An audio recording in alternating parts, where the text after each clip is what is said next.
Well, I think as a child, with all the growing up in the 80s, we had a lot of sci-fi on television, and a lot of Star Trek started off in the late 80s, early 90s. So I'll be honest, with that kind of influence on television, it was very, very easy to be interested in space exploration. And there was a lot of movies as well came out around those kind of years, the 80s and the 90s, on science fiction as well, and they only enhanced it and furthered it. But I suppose thinking back, yeah, I would, playing with your friends in the playground even, and you're imagining you're on a starship going off into space and meeting aliens, that kind of thing. Well, when I was a kid, I was raised in Tunisia, which was sun, and Mediterranean Sea. So, and then when I was a teenager, I moved. I've been sent to a boarding school in Amsterdam, in an international school, which was a huge change. I was always fascinated by the stars, watching the stars, the planets, and stuff like. And after, well, you try to study and see. So, Earth is just a small rock. The sun is just one of the stars among all the billion stars. And yeah, that's fascinating, and see what's there. Is there possibly other lives or something, The first time I heard about Mars One, well, I just went online, check it out exactly what it was. And it was like, wow, that's impressive, because for decades, I heard like people talking like, we must go to Mars, we send probes, we send blah, blah, blah. But here, it's going to be the first manned mission to Mars. And yeah, it was like, yeah, wow, I would like to be part of it, I think it's generally accepted in the scientific community at this stage that to be a long-term existing species, we do need to become a multiplanetary, if not even spread out into different galaxies eventually at some point. The planet itself that we're on at the moment going through a lot of changes, as we all know. We've all heard of climate change. There's lots of natural disasters, but there's also things that we can't predict that could happen from beyond our planet, like Comet Ison, for example, happened there. It's ongoing at the moment. There could be a stray asteroid or comet similar that could come in and wipe out the planet.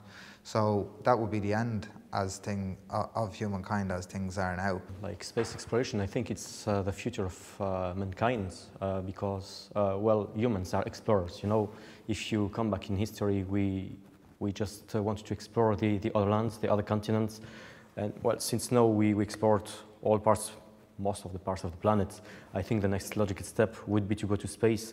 So we went to the moon in 1969, and I'm even surprised, like, we didn't go to Mars before, 1969, and it's 2014, or nearly 2014, and the space program is really poor, I would say. There will be a set schedule and a set amount of tasks that will need to be completed, obviously, with the whole Mars One project. They'll have objectives that they want to achieve.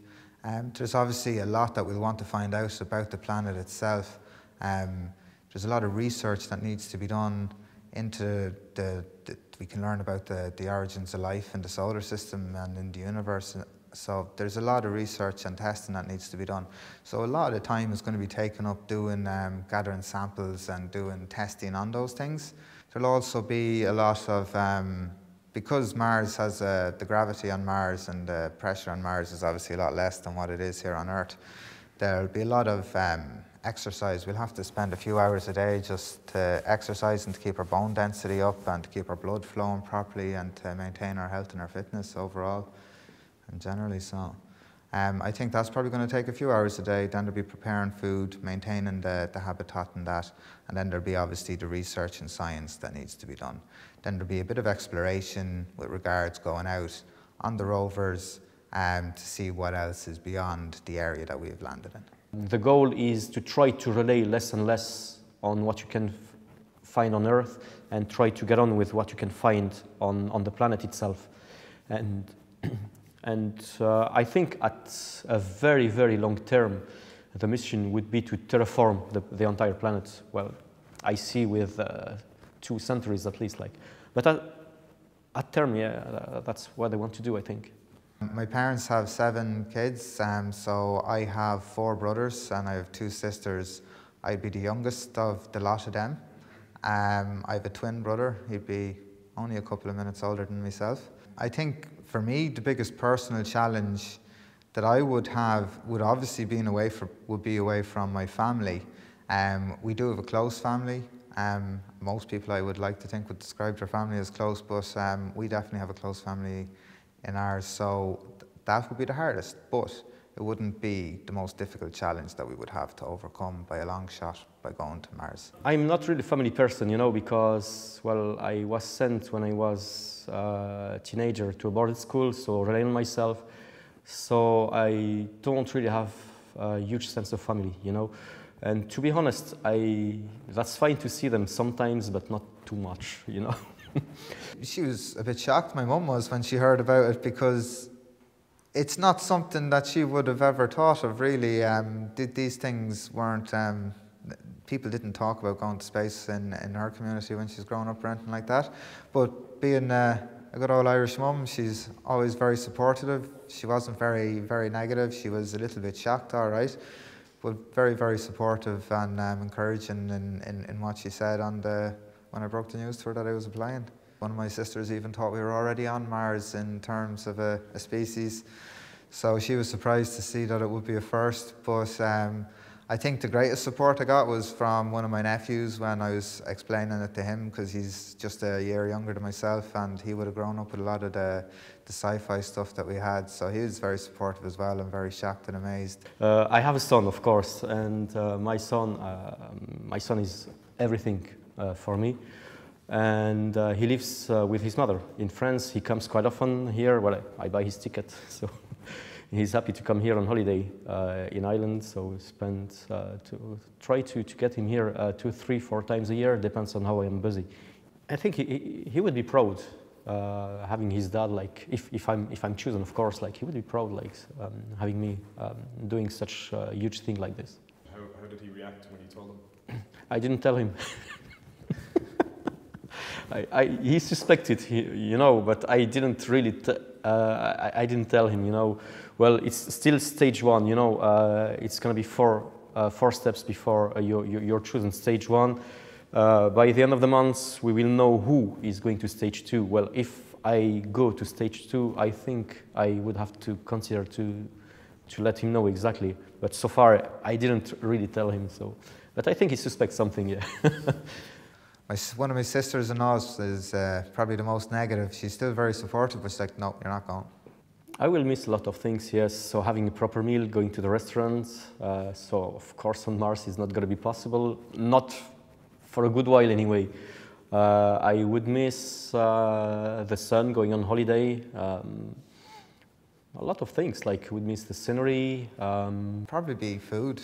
The quality of the food that we have on Earth is quite good. The quality of food that we would have on Mars obviously would be good as well, but you're starting out up on a new planet. You're not going to have you obviously don't have any animals or plants up there at the moment. All the food you have would be kind of dehydrated. You'd be rehydrating your food, so it'd be the quality and variety of food we get to have on Earth at the moment. But on the other side, well, it's huge adventure, you know. It's like here in Ireland, so in Ireland a lot of people immigrated, you know, in the next 2 centuries ago, something. So I guess those people, like they were like missing home, missing a lot of things, but quite excited to what I was gonna find over there. That I won't miss. Well, you'll still be pretty tuned in to most of the things, like you'll be getting the news and everything, so I don't think there's much that we won't miss out on up there. Probably, I don't know, the congestion in town sometimes. I won't miss, you know, for example, when you took the Lewis, you know, to be crowded, I'm not going to miss this. I won't miss the spiders. Surprisingly, I would have thought a lot of people would have been laughing at the whole thing, and there are, I know there are people out there laughing at the whole idea of people going to Mars. They don't seem to realise how realistic it is, and that people, regardless of whether their thoughts are true or not, they don't realise that in 2023 there will be someone landing on Mars as part of the Mars 1 mission.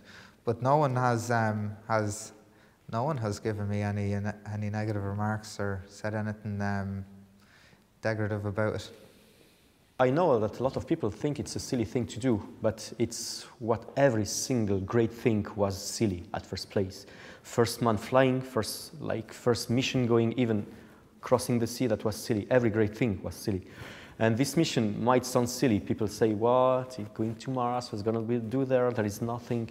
I don't think anyone would really want to see a loved one go away for such a long time, but they can obviously appreciate the magnitude of what it would mean. The whole world would be watching if people went to Mars. Be the biggest media event ever. It'd be probably even bigger than the moon landings, purely because of the way the media technology is these days compared to the way it was back then.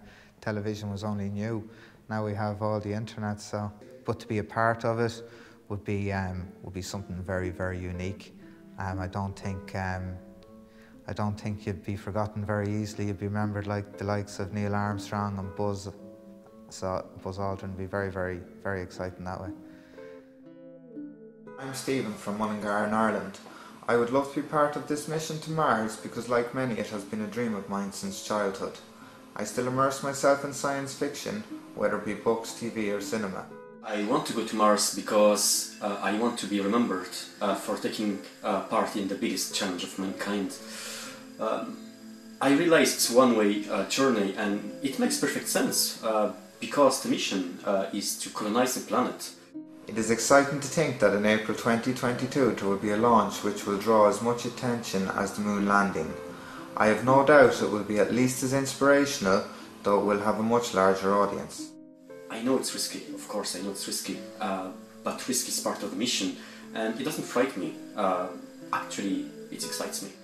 I am very dedicated, and though I have no industry experience, I learn very quickly and am willing and able.